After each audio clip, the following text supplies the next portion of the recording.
días, Iglesia. Es un placer siempre y un honor el ser tenido por digno de predicar la palabra de Dios.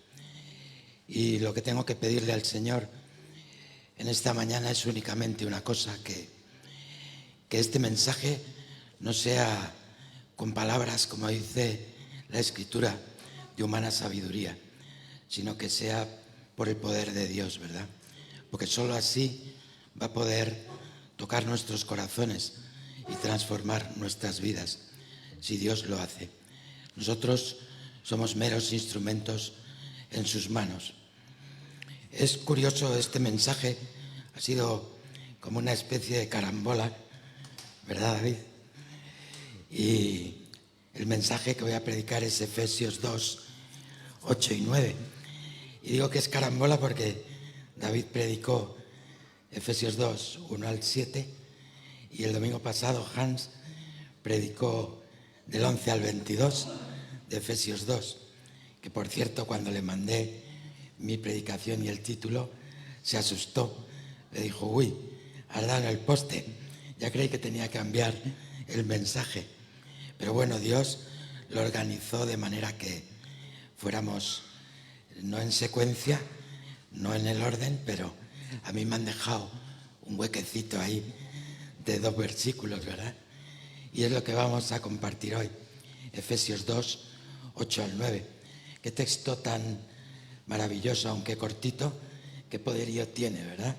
Y cuánta chicha, como digo yo.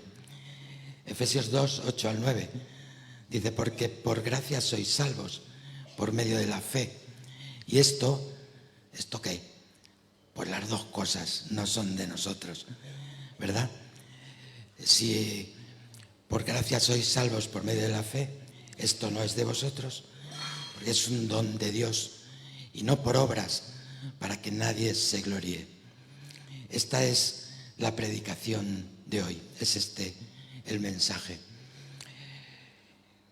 Cuando busco en el texto qué es lo principal, pues así lo titulé. Titulé este mensaje con el título de El regalo de la salvación. Porque el mensaje principal es la salvación y el texto responde a esta situación en 3 maneras. ¿Por qué somos salvos? Por gracia. ¿Por medio de qué somos salvos? Por medio de la fe. ¿Para qué somos salvos? Para la gloria de Dios. Es el tercer punto, ¿verdad? Que también se puede enfocar en forma negativa.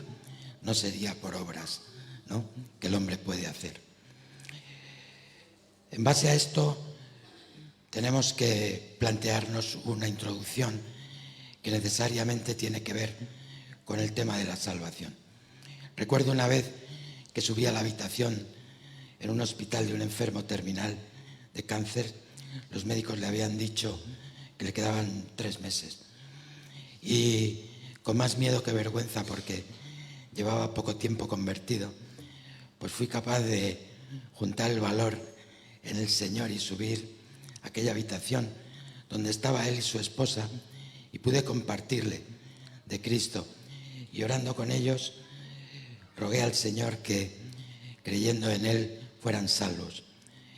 Y dijeron: ¿que seamos qué? No todo el mundo entiende esta palabra, ¿verdad?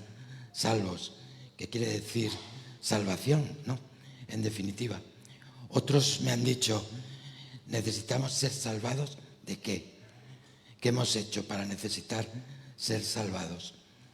Total, que el hombre necesita entender cuál es su posición para entender que efectivamente necesita de un Salvador. Dice la Escritura que la ley fue dada al hombre, no para condenarlo, sino para que fuera consciente de su necesidad de un Salvador. Pero claro, si no lees la ley, o si la ley te da igual, o si te justificas a ti mismo, pues lógico que no tienes necesidad de nada, ¿no? Sin embargo, la Escritura nos advierte. Mateo 7:12 dice: entrad por la puerta estrecha, porque ancha es la puerta y espacioso el camino que lleva ¿a dónde? A la condenación. Y muchos son los que entran por ella. Hay un juicio, ¿verdad? Esta vida no se termina aquí. Hebreos 9:27 dice que esto continúa, que está establecido para el hombre que viva una sola vez, y después de esto no se termina. Hay un juicio y hay una vida eterna. El hombre necesita ser consciente de estas realidades. El hombre fue creado, es verdad, por el Señor y puesto en el Edén. Y Dios evaluó su obra y dijo: todo es bueno lo que he creado, y lo es además en gran manera. El hombre fue creado con una libertad absoluta, sin pecado, casi absoluta, con una sola prohibición, ¿verdad? Pero Dios estableció la ley y estableció, como juez que es soberano, la ley, y dijo: el que comiere de aquí ciertamente morirá. Romanos 5:12 nos lo deja claro: por cuanto el pecado entró al mundo por un hombre, y por el pecado la muerte, así la muerte pasó a todos los hombres, por cuanto todos pecaron. Esta realidad, de la que el mundo incrédulo no es consciente quizá, para nosotros está clara, porque conocemos las Escrituras. Dios nos lo ha revelado. A partir de esa caída, la naturaleza del hombre está separada de Dios. Apenas en el capítulo 5 de Génesis, Dios dice que el pensamiento del hombre era de continuo solamente el mal. Tremendo, ¿no? Y en esa condición es en la que está el hombre incrédulo. Romanos 3 nos habla claramente. Dios estableció todo, que era bueno en gran manera. Estableció su creación para compartir con nosotros. Nos dijo: ahí está, todo es para vosotros. Administrarlo, sojuzgar, multiplicaos, crecer, porque quería compartir con el hombre por su amor, ¿verdad? Es su naturaleza, compartir su amor. Pero el hombre se apartó, le creyó a Satanás y se separó de Dios. Romanos 3 dice que en esa condición el hombre es incapaz de buscar a Cristo. Dice: no hay quien busque a Cristo. Y dice: no se puede entender, no hay quien lo entienda, pero la realidad es que no hay ni siquiera uno. Sin embargo, el Señor tuvo misericordia del hombre y estableció un camino de salvación. Y no solamente estableció un camino de salvación, sino que lo reveló. Como hemos visto en otras predicaciones, Él reveló lo que para el hombre era un misterio, escondido en Cristo. Primera de Juan, capítulo 5, dice que Dios ha dado testimonio de que esto no se acaba aquí. ¿Cuál es el testimonio? Que Dios nos ha dado vida eterna. No solamente nos ha dado testimonio de que hay una vida eterna después de esta, sino que nos ha dicho dónde se encuentra. Nos dijo: y esta vida eterna está en su Hijo. El que tiene la vida, el que tiene al Hijo, tiene la vida. El que no tiene al Hijo de Dios, no tiene la vida. Esta es la realidad, ¿verdad? Para poder enfocar perfectamente este texto de Efesios 2, 8 y 9, tenemos que conocer este contexto de salvación, porque tenemos que ser conscientes de la realidad del hombre. Yo digo, cuando conoces estas cosas, lo principal que tiene que hacer el hombre en esta vida es ver cómo alcanzo esa salvación de la que Dios me ha hablado. No hay otra cosa más importante, ni el trabajo, ni el dinero, ni el poder, nada, absolutamente, porque todo lo que vemos aquí, tal y como lo conocemos, un día deja de ser, y enfrentaremos, como ha leído nuestro hermano Santiago, un cara a cara con nuestro Dios, con nuestro Creador. Así que esta salvación, en primer lugar, en el texto que hemos leído, nos dice que es por gracia.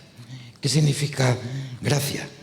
Significa favor o regalo inmerecido. ¿Inmerecido por qué? Pues porque lo que nos correspondía era condenación por la ley. Por cuanto todos pecaron, están destituidos, o estábamos destituidos de la gloria de Dios. En definitiva, y hablando claro, toda la humanidad se iba a la condenación. Por eso tuvo que venir Cristo, ¿verdad?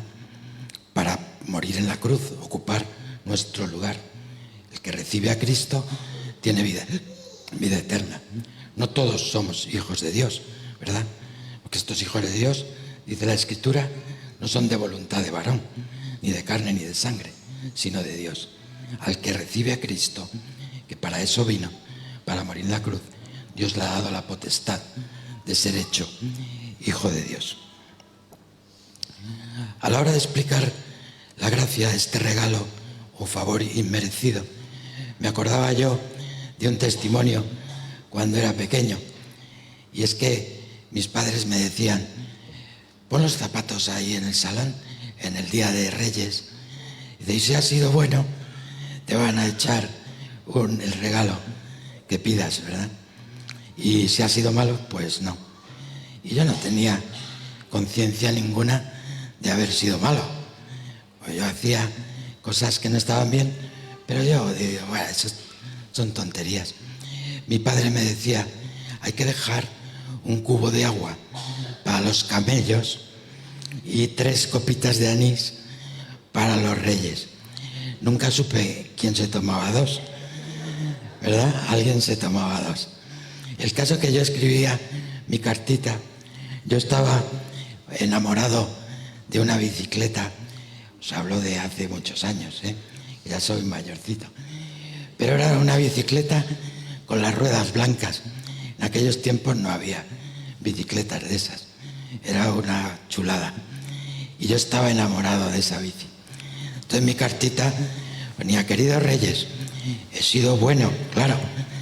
Me gustaría pediros esta bicicleta con las ruedas blancas. Al día siguiente me levantaba emocionado, corriendo a ver si estaba allí la bicicleta. Pero había un juego de cochecitos. Digo, pero bueno, estos Reyes Magos.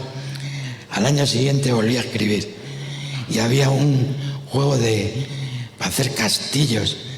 Y dije, como podréis suponer, al tercer año mi relación con los Reyes Magos se había deteriorado enormemente, al punto de que en la carta les puse: traed lo que queráis, ¿qué es lo que vais a hacer? Y no les dejé ni agua para los camellos, ni copas de anís, ni nada. Pues ¿sabéis qué ocurrió? Que estaba la bicicleta allí. Y digo, pero bueno, ¿esto cómo es? Es un ejemplo, ¿verdad? Porque yo no merecía esa bicicleta, ni era consciente qué cosas había que hacer para que esa bicicleta estuviera allí. En la salvación es lo mismo. Dios nos ha regalado la salvación y alguno puede llegar a pensar que ha hecho algo para merecerla, pero no, es por gracia absolutamente.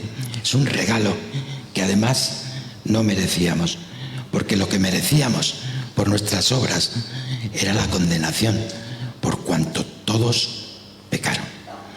Dice la Escritura, 2 Timoteo 1:9, y voy a leer, que me gusta, por si encontráis alguna diferencia, la Nueva Versión Internacional, donde dice: pues Dios nos salvó y nos llamó a una vida santa, a una vida apartada para Él, no por nuestras propias obras, no por ser buenos, ¿verdad?, sino por su propia determinación y gracia. Nos concedió este favor en Cristo Jesús antes del comienzo de los tiempos. Fue por su determinación y gracia, porque quiso. Otra cosa es que no entendamos los criterios que Él usa, ¿verdad? Porque aquí pone antes del comienzo de los tiempos, y es un concepto que he repetido en las Escrituras, porque claro, a nosotros el término gracia pues nos ha costado, por lo menos a mí me costó mucho entender, con aseveraciones como estas, o como Efesios 1:4, donde ya predicó nuestro hermano, donde dice que fuimos escogidos en Cristo desde antes de la fundación del mundo. Aquí vuelve a decir lo mismo. En Romanos capítulo 9 vuelve a decir lo mismo. Porque a Dios no le pilla nada por sorpresa. En quien hemos creído es en un Dios soberano, todopoderoso, que puede hacer su voluntad. Esto me lleva a una pregunta, y es que si la voluntad de Dios es salvarme, ¿puedo yo resistir la gracia de Dios? ¿Puede el hombre resistir la gracia? Pues sí, es lo que hace todos los días, ¿no? Resistir a Dios. La pregunta quizá no sería esa, sino ¿hasta dónde puede el hombre resistir la gracia de Dios? Y la respuesta para mí está clara: hasta que Dios quiera. Una muestra es Jonás, ¿no? El Señor le dijo: vete a Nínive a predicar el arrepentimiento. Pero Jonás se fue para el otro lado, para España venía, ¿no? Y Dios dijo: bueno, ya volverás. Y hubo una tormentita y hubo un pececito, y al final el Señor estaba allí en la playa de Nínive y de repente Jonás lo vomitó un pez. Ah, ya has llegado, Jonás.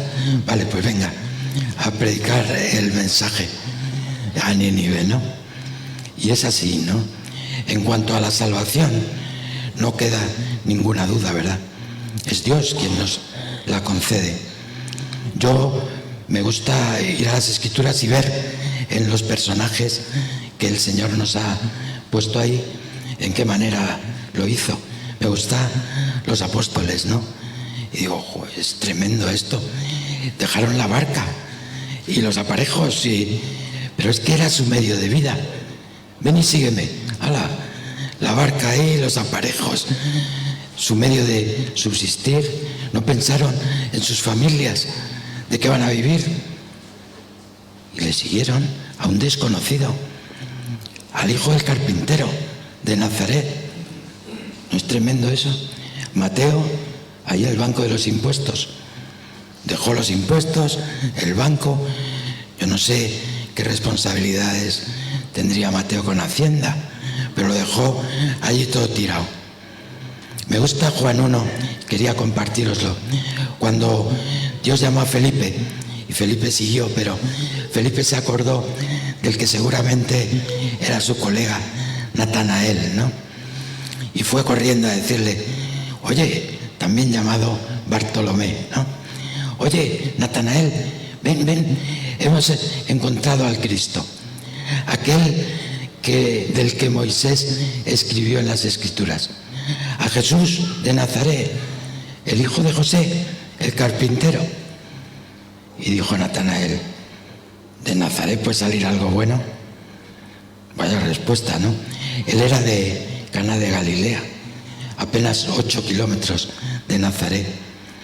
Yo sé que los pueblos que están cercanos siempre hay alguna rivalidad, ¿no? Pero Natanael pues ya habría escuchado algo, porque allí en Caná se hizo el primer milagro de transformar el agua en vino. Pues algo le habría llegado, ¿no? El caso que Felipe le dijo: bueno, ¿no crees? Ven y ve. ¿Os suena ven y ve? Algún culto hay por ahí que llamamos así, ¿no? Y fue, Natanael fue. Y cuando estaba llegando donde estaba Cristo, Jesús le dijo: he aquí un varón israelita en el cual no hay engaño. O sea, no es un hipócrita como muchos de esos fariseos que andan tratando de pillarme en un renuncio, ¿no?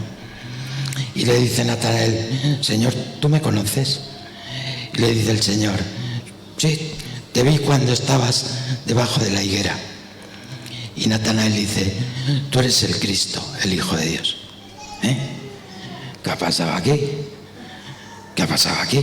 O sea, de Nazaret puede salir algo bueno. Lo siguiente que salió de la boca de Natanael es: tú eres el Cristo. ¿Y por qué? ¿Por qué salió eso de Natanael?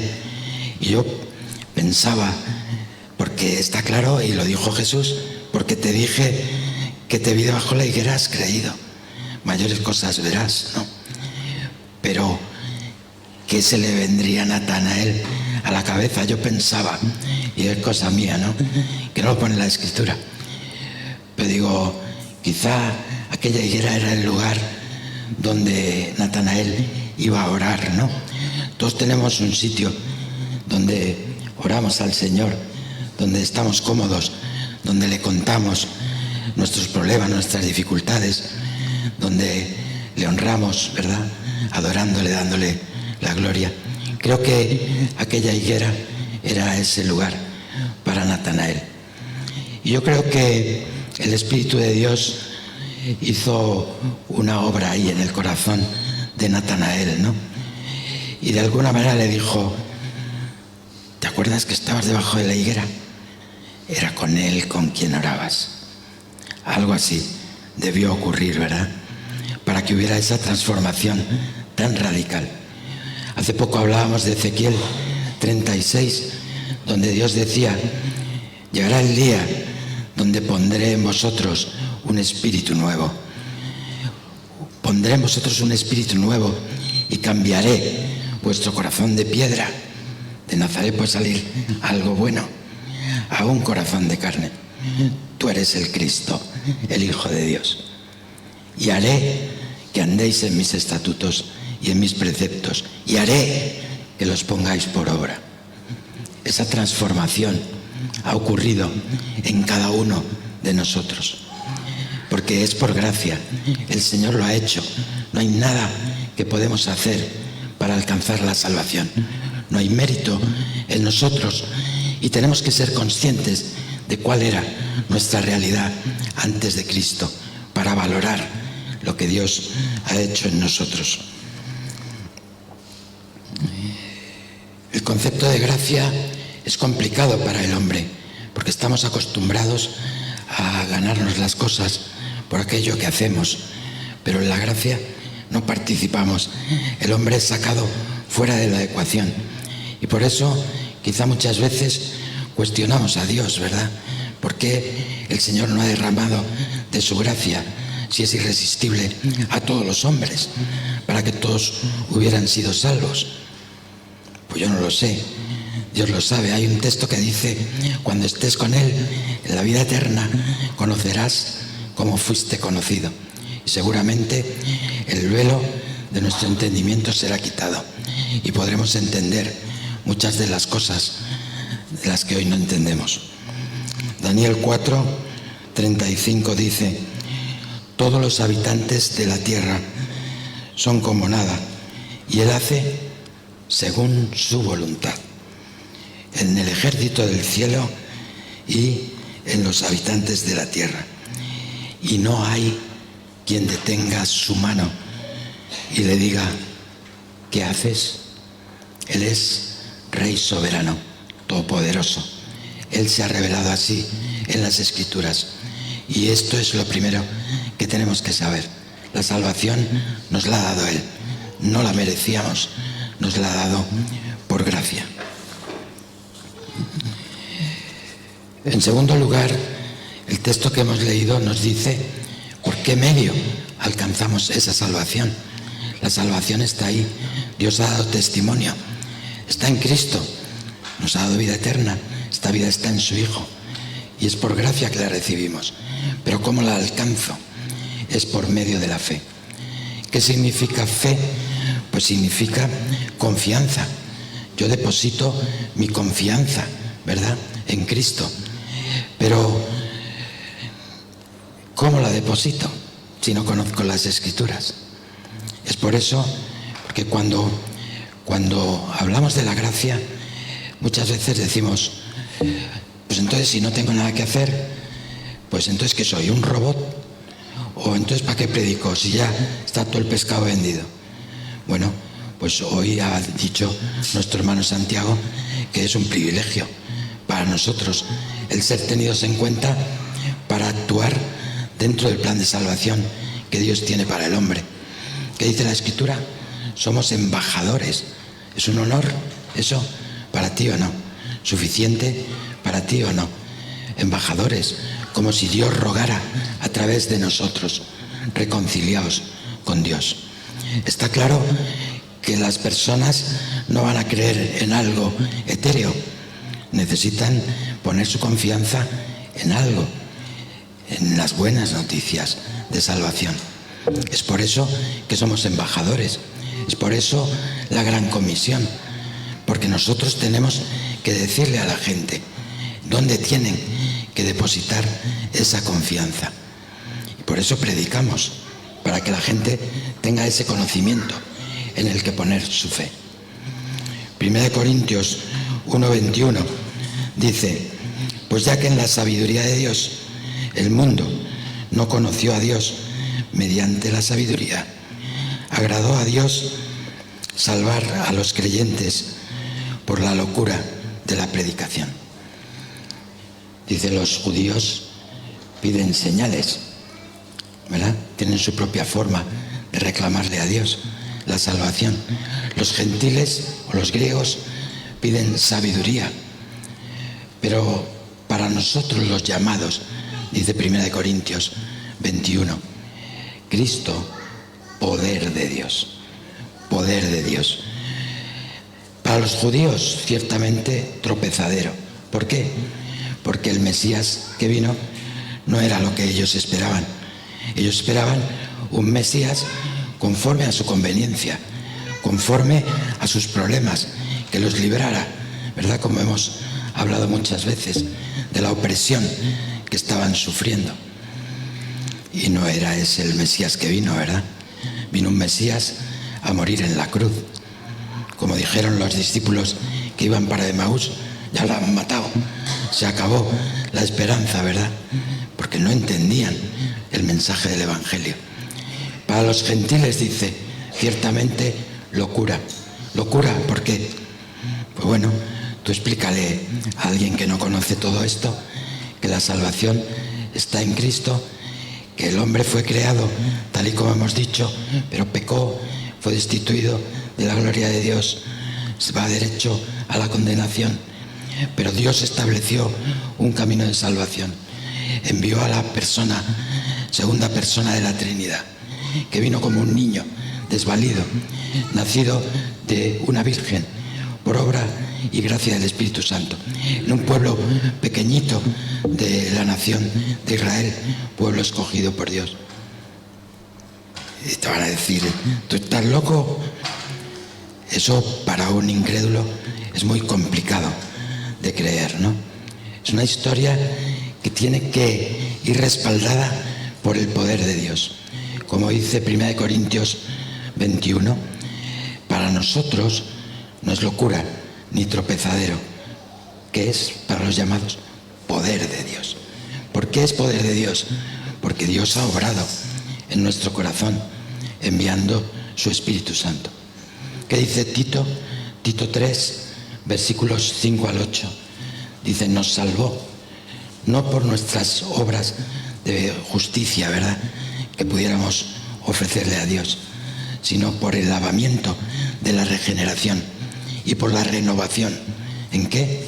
En el Espíritu Santo, el cual derramó abundantemente sobre nosotros por Cristo nuestro Señor. La obra es del Espíritu Santo. La predicación del Evangelio es necesaria, porque yo tengo que conocer los términos, pero luego el Espíritu de Dios viene y hace una obra de regeneración en nuestro corazón, tal y como dice Ezequiel 36. Juan 6:44 dice el Señor, nadie puede venir a mí si el Padre que lo envió no lo trajere, y yo le resucitaré en el día postrero. ¿Sabes que en el original griego ese no le trajere es la palabra el kuo, que significa literalmente ser arrastrado? Ser arrastrado. Ahora, la traducción sería que el Señor nos arrastra a Cristo. Y la mente del hombre enseguida se imagina a Dios tirando de los pelos a alguien en contra de su voluntad y gritando, no, no quiero ir. No funciona así, ¿verdad? No es el término que lo que quiere dar a entender el pasaje, sino que el Espíritu de Dios, como hemos visto, obra de manera que regenera ese corazón. Y cuando antes no entendías el mensaje de salvación, porque tú y yo predicamos muchas veces y la gente no se convierte. Se convierte aquel al que el Señor manda su Espíritu Santo. Y esa obra de regeneración hace que cuando no entendías y no buscabas a Cristo, de repente ahora le busques. ¿Por qué? Porque ahora entiendes. Porque el Espíritu de Dios te ha mostrado y te ha puesto claro, esto es lo que hay. Y ahora claro que ofreces, cualquiera no, a ti te ofrecen la salvación y el Espíritu de Dios te pone un corazón de manera que lo entiendas, no el corazón endurecido que teníamos, pero obra ahí en ese corazón. Claro que llegamos a Cristo, claro que le confesamos. Nos ha trasladado de las más absolutas tinieblas a una luz admirable que nos permite ver. Como decía Pablo, las cosas que hice las hice por ignorancia, pero ahora veo. O aquel ciego que dijo, yo lo único que sé es que antes no veía y ahora veo. Pues igual nosotros, después de esa obra del Espíritu Santo, de esa obra de regeneración, podemos ver a Cristo, podemos abrazarle y obtener por gracia, no por nuestros méritos, la salvación que Dios ha preparado para nosotros. Me gusta la parábola del sembrador. Muchas veces pensaba yo, porque los discípulos le decían, oye, ¿por qué hablas por parábolas? Y dice, pues para que no me entiendan. A esto es lo espiritual, ¿verdad? Y apartaba a los discípulos, lo decía Jesús, yo no. Apartaba a los discípulos para darles la explicación. Y en la parábola del sembrador dice, ¿verdad? Asemeja la tierra al corazón del hombre. Y sabéis los 4 ejemplos, ¿verdad? En uno, el corazón estaba endurecido. Y dice el Señor, cuando el corazón está endurecido, corazón de piedra, Ezequiel 36, la semilla no entra porque está endurecido. ¿Y qué pasa? Pues que viene el ladrón del Satanás y se la lleva.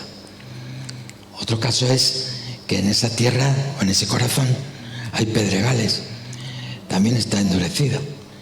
Otra situación es que en esa tierra o en ese corazón surgen espinos y afanes que terminan ahogando la palabra.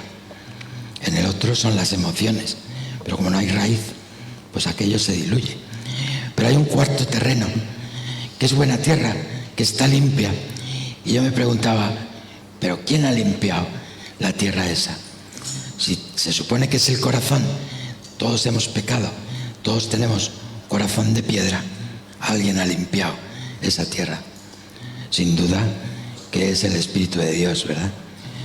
El Espíritu de Dios limpió nuestro corazón y hizo esa obra de regeneración para que pudiéramos entender, para que pudiéramos abrazar a Cristo. El último punto es que la salvación es de Dios, ¿verdad? No es por obras. Vemos en las Escrituras que todos aquellos que se presentaron delante de Dios esgrimiendo obras para alcanzar la salvación fueron rechazados. Unas palabras duras en Apocalipsis que Jesús les dijo es: nunca, nunca os conocí, hacedores de maldad. Porque realmente cuando tú tratas de presentar tus propias obras, y esto ya lo hemos hablado otras veces, para tratar de ganar la salvación por tus medios, lo que le estás diciendo a Dios es que no necesitas de Cristo. O sea, te podías haber ahorrado a Cristo porque yo siendo bueno puedo alcanzar esa salvación de alguna manera, ¿verdad? Y eso es pisotear el sacrificio de Cristo. Por eso el no tener conciencia de pecado nos lleva a no alcanzar esa salvación. Por eso Jesucristo dijo: os conviene que yo me vaya, porque os enviaré el Espíritu Santo. Él será quien os convencerá del pecado que hay en vuestras vidas, de que la justicia de Cristo es suficiente para cumplir con la demanda de Dios Padre, sin que su justicia se vea afectada por su misericordia. Y os hará conscientes de que después de esta vida, como dice Hebreos 9:27, hay un juicio. Y que esto no es ninguna broma, ¿no? Y que mientras estés en esta vida, te puedes acercar a Cristo, ¿no? Está claro que la salvación es de Dios, procede de Él. Él nos ha dado todo, nos ha dado la revelación, nos ha dado a Cristo, nos ha dado el Espíritu Santo, nos ha dado el poder llegar a Cristo, ¿verdad? Nos ha dado un corazón nuevo, nos ha dado todo. A mí me gustaría que leyéramos, para terminar, el texto de Juan 10, si podéis ir en vuestras Biblias. Juan 10, versículos 26 al 30.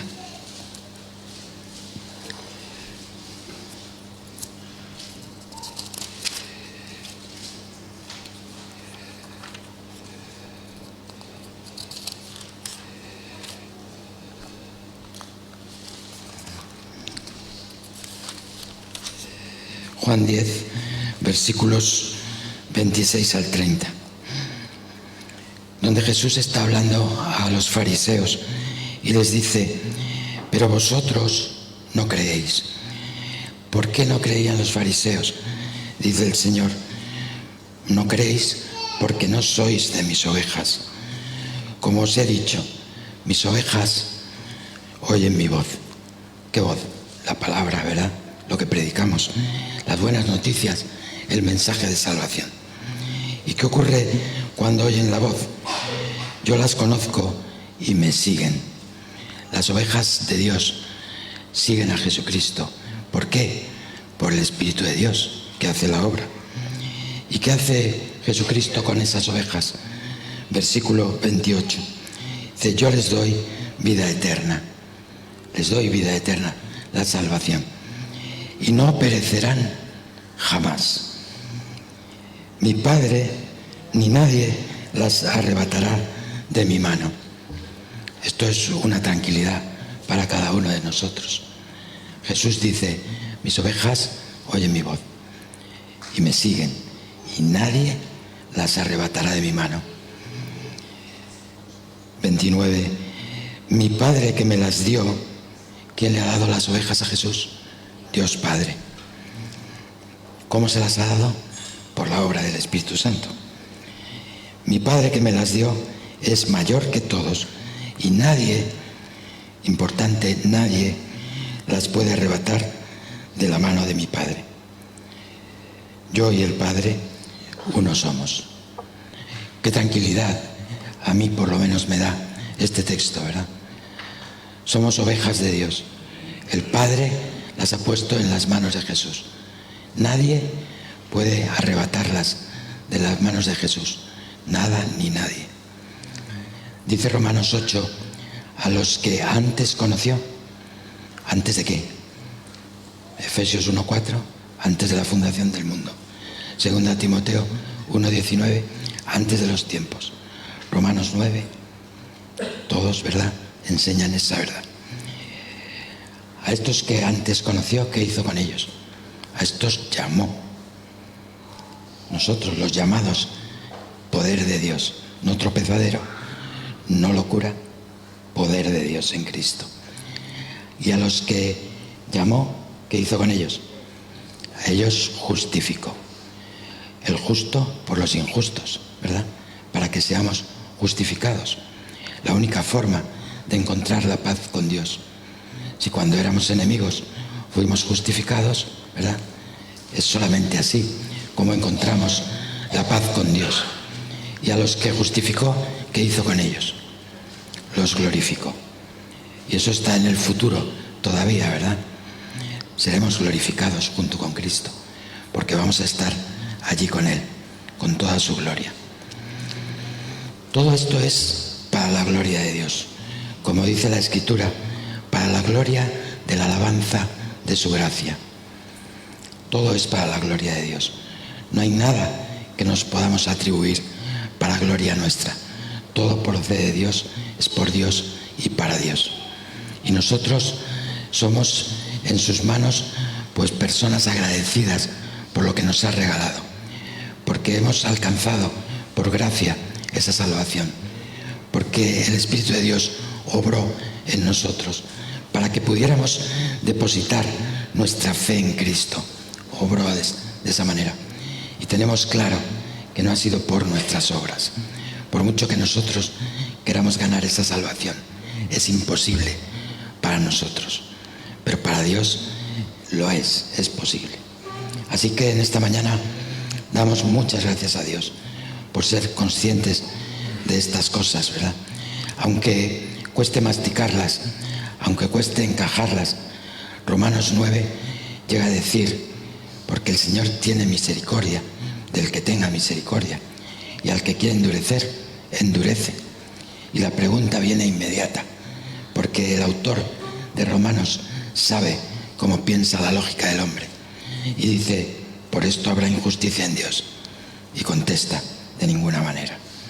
Así que no es del que corre ni del que quiere, sino de Dios, que tiene misericordia. Entonces, si está todo el pescado vendido, si no tenemos posibilidad, si es Dios quien salva y yo no puedo hacer nada, ¿por qué inculpa? Dice. ¿Y qué contesta el texto? Romanos 9. ¿Quién eres tú para altercar con Dios? No conocemos, ¿verdad? Sus pensamientos, sus criterios son mucho más elevados que los nuestros. Lo que sí tenemos claro es que estamos aquí y Él ha tenido misericordia de nosotros. Amén. Vamos a orar.